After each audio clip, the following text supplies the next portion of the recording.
ខ្ញុំបាទខេមសូមគោរពនឹងជំរាបសួរចំពោះប្រិយមិត្តទាំងអស់ដែលតែងតែផ្ដល់ការគាំទ្រសម្រាប់អាល់ប៊ុមរបស់ខ្ញុំបាទក៏ដូចជាតារាចម្រៀងនៅក្នុងផលិតកម្មថោងទាំងអស់បងជាអ្នកក្រតែត្រដោស្មោះទ្របធនស័ក្តិយូគឺបងគ្មានទេបន្ទាប់ពីពុកម៉ែបងប្អូនបានស្ដាប់នៅបទចម្រៀងខ្ញុំខ្លាចហើយលុយផលិតកម្មថោននឹងរៀបចំចេញអាល់ប៊ុមមួយទៀតដែលជាសាច់រឿងទី2ដែលតាក់ទងជាមួយនឹងបទខ្ញុំខ្លាចឲ្យលុយនោះគឺបទ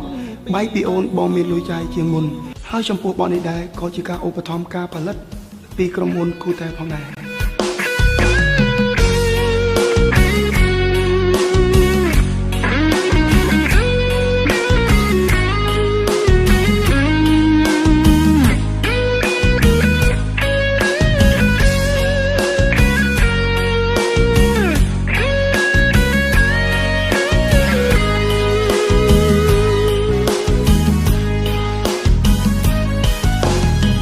ព្រោះតែអត់លុយអូនសុំប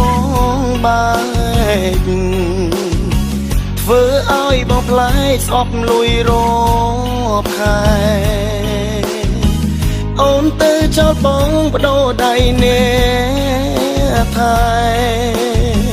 ព្រោះអីដែលគេសំបោលុយចាយបងជាអ្នកក្រចេះត្រឹមតែស្មង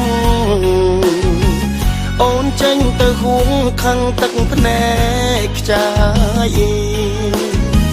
ប៉ុន្តែពេលនេះលែងខឹងឆោមឆាយចង់ជួបបរិយាយពោលពីអរគុណបែកអូនបងចេញតស៊ូឲ្យលើរឿងគូមានលុយចាយជាងពីមុនចង់ហៅបើអូនញ៉ាំបាយតែខ្លាចដូចតន់រវល់ជាមួយអ្នកថ្មីបេះដូងធ្លងស្រឡាញ់លើស្រីនៅតែស្មងសមានការងារល្អមួយជាគូថែលៀនបងលែងអត់ឃ្លានខ្លាចត្រូវជួបក្រតែរឿងបងភ័យខ្លាចគេមិនល្អថែស្នេហ៍ស្មោះសរអូនមិនបានយូរ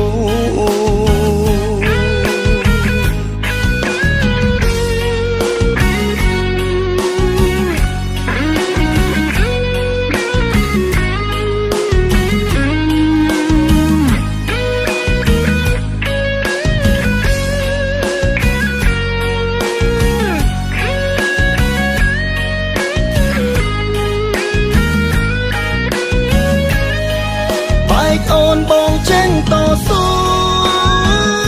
ឲ្យលើរឿងគូមានលុយចាយជាងពីមុនចង់ហៅបើអូនញ៉ាំបាយតែខ្លាចដូចតន់រវល់ជាមួយអ្នកថ្មីបេះដូងធ្លងស្រឡាញ់លើស្រី